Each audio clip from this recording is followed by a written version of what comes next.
Ya, mengawal informasi kita pertama pemirsa, pada hari keempat Idul Fitri 1447 Hijriah, harga emas perhiasan di Kota Palembang kembali mengalami penurunan. Harga emas perhiasan kini berada di angka 15 juta rupiah per suku atau setara dengan 6,7 gram. Penurunan tersebut terjadi akibat harga emas dunia yang menurun.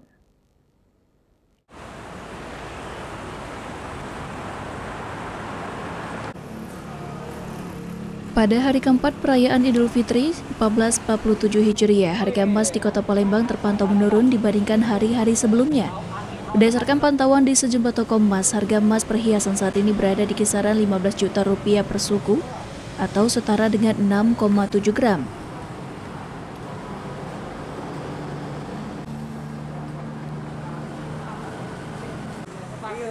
Pemilik toko emas Intan, Yeni, mengatakan harga emas perhiasan mengalami penurunan saat ini berada di kisaran 15 juta rupiah per suku.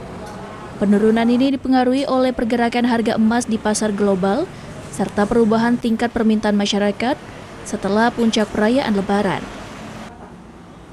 Menurutnya, dengan harga emas yang mengalami penurunan, minat beli masyarakat juga mengalami penurunan. Hal itu terlihat dengan banyaknya masyarakat yang lebih memilih untuk menjual emasnya, terutama saat menjelang Lebaran.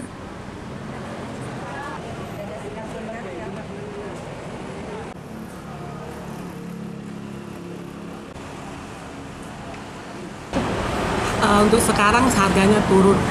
Hari ini mulai turun lagi. Ini sekarang harganya berapa aja? Paling sama upah sekitar 15 juta. 5 juta?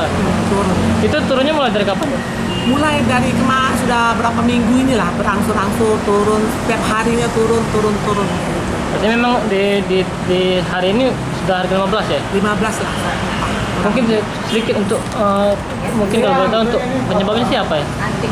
Ini kurang tahu ya, karena biasanya dulu kalau ada perang bisa harga naik, tapi ini karena mungkin masalah apa jadi bisa turun gitu. Kurang tahu juga mungkin. Baik. Tapi untuk minat masyarakat sendiri bagaimana?